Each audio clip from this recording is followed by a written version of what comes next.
Alfred Hitchcock, more than once you've said the secret of making a quality suspense motion picture is to put an average man in bizarre situations, to threaten the audience with the thought that this could happen to you.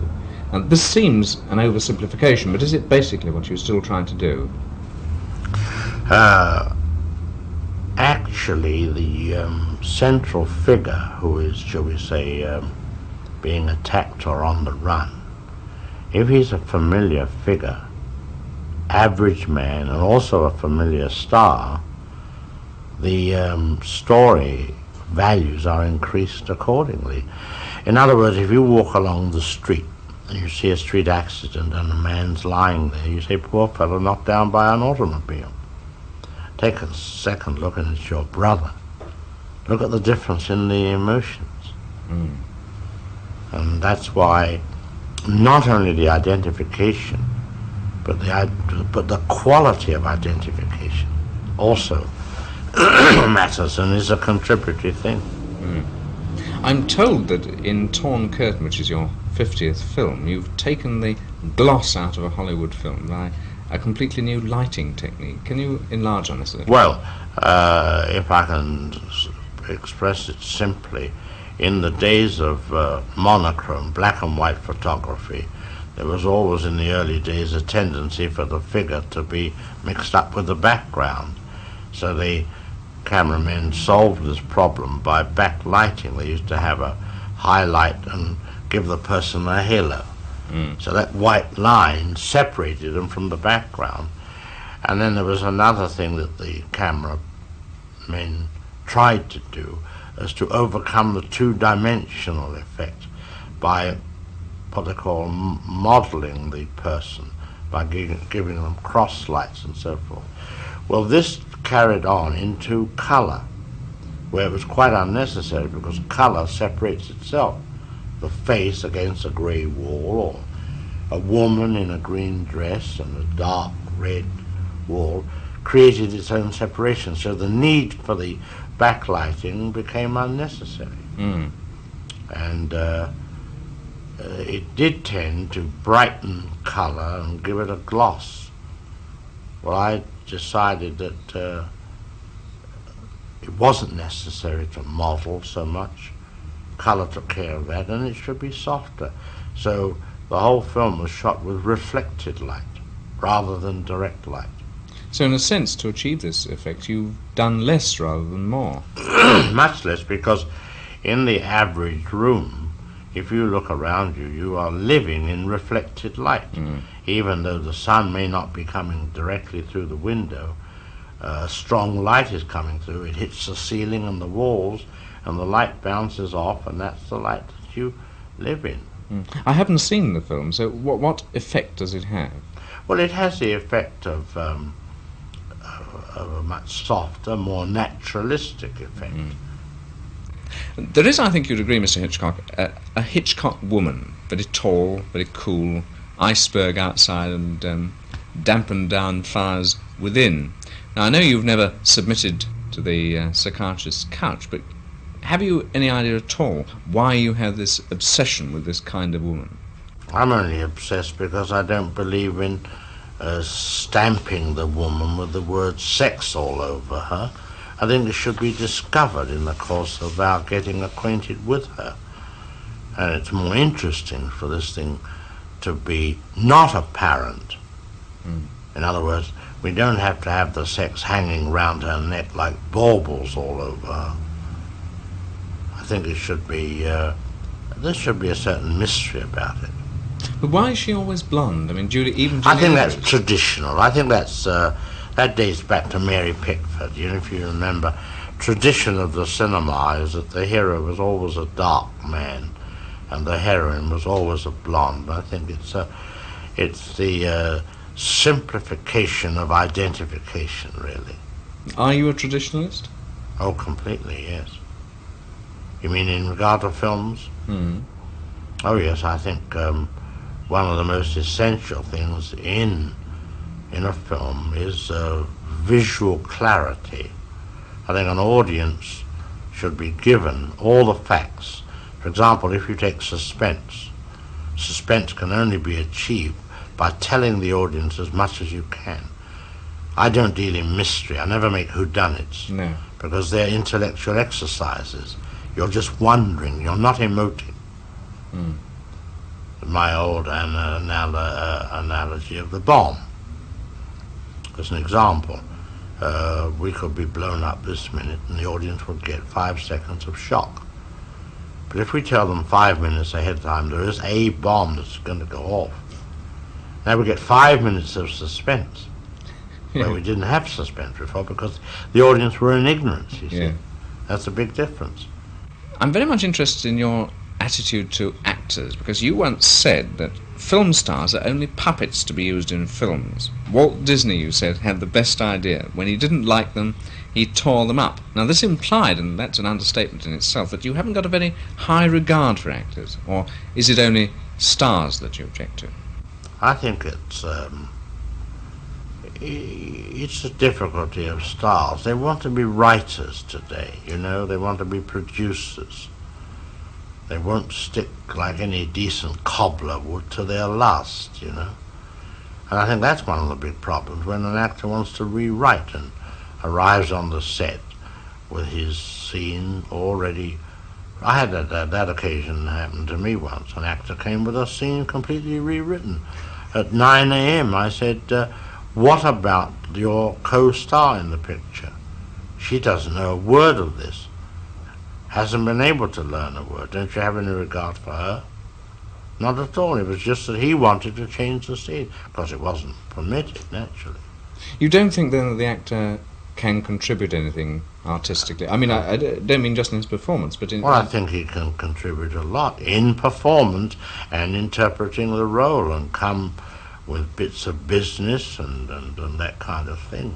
You know, he should develop his characterization to the fullest and not try to rewrite it.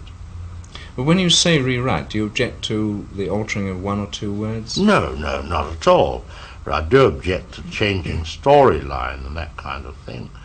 And I think a lot of it comes, the trouble, is when actors go to these schools and they're taught improvisation. They're given a situation, they say, work it out. Well, I say it's not acting, it's writing when you tell an actor to work something out. Improvisation is not making up the pure performance, it's making up a scene, and it's the job of the writer to do that. Would you accept improvisation as an exercise? I certainly would not in a studio, I wouldn't. They can do it at their school as much as they like, so long as they don't come in the studio and want to improvise on the set. That would be no good at all. What about the stars who are commanding bigger salaries than they've ever done before? Does this seem to you ridiculous? Well, we're at the bottom of the barrel, you know, we don't have many stars now, so naturally it's just a matter of supply and demand. And, you know, even if all the studios got together and said we're not going to pay these huge salaries, if that got to the ears of the government, they'd all go to jail. Because, you know, General Electric executives were sent to jail for fixing prices. The same would apply to the stars, and they know it, you see. If the companies ever got together, but even if they got together, there's always some independent comes along and puts a film together, says to the star, you know, and then he gets the star, the director goes to the bank, says, I've got this star. So they get it one way or the other. But why do you use stars at all? I mean, Hitchcock is a star. I mean, can't you do without them? Yes, I can, but sometimes the front office, you know, they'd like to have more than one star in the picture. They'd like to, how should I say, treble their odds. After all, the cost, of course, is enormous. The thing I regret about it is it takes away some of the money that could have been used for the production of the picture itself. You find yourself chiseling, you know, and cutting corners in the actual production. One of your films that's always puzzled me, because it seems to be out of line with what you could call the mainstream of Hitchcock, is The Trouble with Harry. Did it make money, by the way? No, that's the only losing picture in the last 14 years. But it happens to be what I would like to say is true Hitchcock, more than anything else, because it has the humour of the macabre, and that's typically English humour.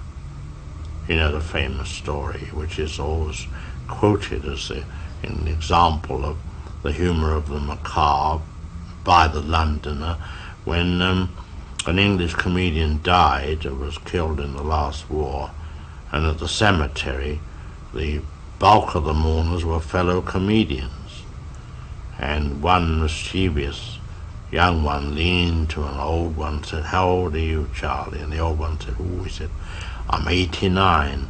Young one said, "Hardly seems worthwhile going home, does it?" So that's the humour that appeals to me, and that's what Trouble with Harry was. Matter of fact, to counterpoint the macabre, I laid it in the most beautiful autumnal setting of Vermont. In fact, we went there and waited for the leaves to turn. I felt when I saw it that you were ahead of your time with this one, Hitchcock time. Did you feel that afterwards? Well, it might have been ahead of its time for the critics, but I don't think for audiences. I was most interested to see whether the American audiences would appreciate this, and they did whenever the film got to an audience. But you see, unlike the theatre where a play gets directly to an audience, a movie doesn't. A movie has to go through a salesman and then an exhibitor before it ever gets to the public. People sometimes wonder why you always stick to suspense, but in an article that I read, you were quoted as saying, when you were asked why you didn't make a Western, for example, "I don't know how much a loaf of bread costs in a Western, and that would bother me, and I have to know about my subject." Now, I have a feeling that what you really meant was that you have to be interested in your subject. No, that's indicative. It's rather like the same question put to me, why don't I make costume pictures? Well, that was, I think, at the San Francisco Press Club once, and I said, well, I don't make them because A, I'm not very good at it, and B, to me, nobody in a costume picture ever goes to the toilet. And the same with the loaf of bread. You see the cost of a loaf of bread in the Western. What is it? I don't know. Nobody seems to know. I've never seen anyone having a tooth out in a Western. They're all superficial. And you see, I deal in nightmares, and nightmares have to be awfully vivid. You're very glad when you wake up, just as you're about to drop through the trap on the gallows. It's all been so vivid and real to you in the nightmare, so therefore, while I may have a bizarre situation, the treatment of it is very accurate. So that's what I mean by the Western. And, actually in those days men wore bowler hats and had big handlebar moustaches. And when I said that's the way I'd like to do a Western, somebody said, "Oh, you'll ruin the public image of a Western."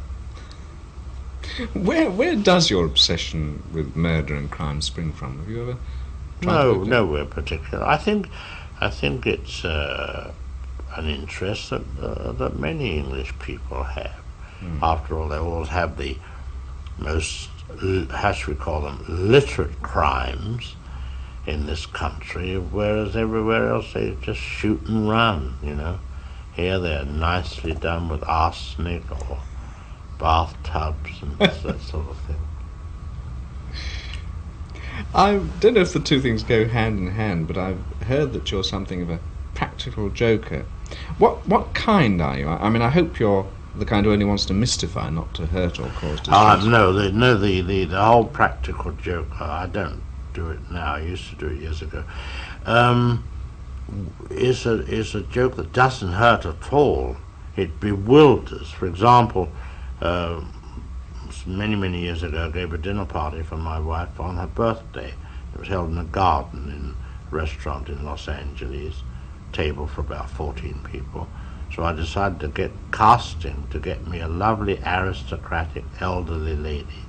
We dressed her up very beautifully, hair done, and just sat her at the end of the table and then disowned her. Everybody said, "Who's the old lady?" I don't know, we're trying to find out. And she had instructions to say she was with Mr. Hitchcock's party. And the whole evening everybody, we talked politely to her, but it mystified everybody. And I denied all knowledge of her, of course. At what point did you give all this up? Oh, I don't know. Can't remember now. Do you know why you gave it up?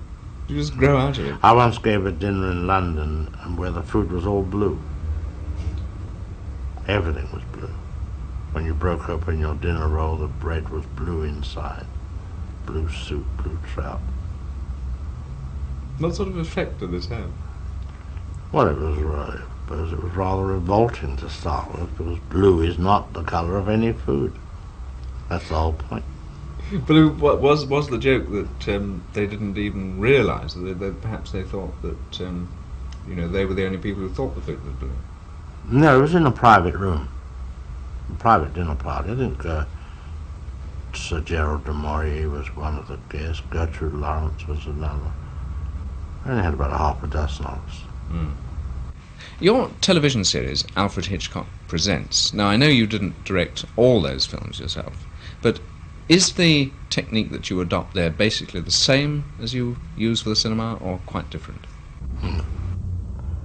The economics alone demand a completely different handling of the medium. In other words, television on film is a much, should we say, faster operation than the feature film. In the feature film we get about 1.5 minutes cut film a day.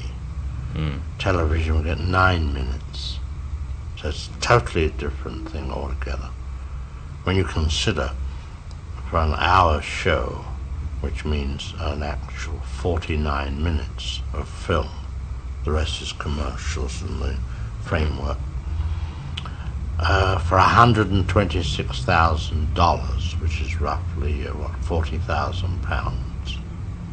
I've just finished a film 2 hours and 5 minutes at £5,000,009, meaning over £2 million as against 40,000. Mm. Did it distress you at all to work at such speed in television? No, but it's a different attitude, there's no time for any finesse or any language of the camera, shall we say, as we would in a feature picture. The nearest I've brought the two together is in the film Psycho. Mm. I did use a television unit, and we did work pretty fast. But when it came to certain things that were cinematic, then I slowed up to the feature film rate. To give you an example, we were shooting dialogue scenes, say 8 or 9 minutes a day. But when it came to the murder in the shower, that was 45 seconds of film, 70 setups, and I took 7 days to do it. There's the difference, you see. Because you published a book called Stories They Wouldn't Let Me Tell on Television, I think it was called. Does this imply that you have a quarrel with television administrators? I mean, why wouldn't they let you make those stories? Well, they have a thing called, they have a department in all networks called continuity acceptance. Oh, I've heard about this, yes. Which is in the censor. Mm. Now, I bought a story for our show, which is a classic, Lord Dunsany's short story, 2 Bottles of Relish. We've never been able to get that one by ever. Mm. And they do exercise quite a control over the subject matter. And then if one had a murder story and the person got away with it, I would always have to go on and pronounce the retribution clause. Like, for example, in the show I shot with Barbara Bel Geddes when she socked her husband with a frozen leg of lamb. And all the police came in and ate it all up while they're looking for the murder weapon, and ended up with the wife sitting in a corner smiling. Well, that's impossible. She can't get away with murder. So then I have to come on and say, well, she married again, but this time she forgot to turn on the deep freeze. Well, that satisfies everyone, you see. Does this attitude of the censor make you boil with anger, or merely shake your head in resignation? Oh, well, it's established, so what can you do about it? Yeah. Finally, you came unstuck financially, but certainly not artistically, with the trouble with Harry. Now that you've reached your half-century of filmmaking, do you feel that you want to attempt another, what you would call, pure Hitchcock? Yes, if the subject came along. But I don't think that my present contract that I have for 2 more pictures would permit that amount of self-indulgence. You see, you can't indulge yourself for $5.9 million. A lot of people's jobs attached to this figure. I used to look at the men lining up at Warner Brothers carrying their dinner pails, clocking on in a long line. I said to myself, is this an art form? And that is, therein lies the whole problem between the artistic and the commercial, is the cost of expression. I've often wondered if an artist were given a canvas by a patron and said, now this canvas costs £200,000. I'm going to give you a box of paint, say it costs £100,000. Now the brushes and the palette cost £150,000, and the easel costs £50,000.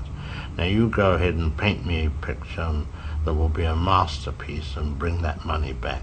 I don't even want a profit, but get me my money back. How will the painter feel? Hitchcock. Thank you.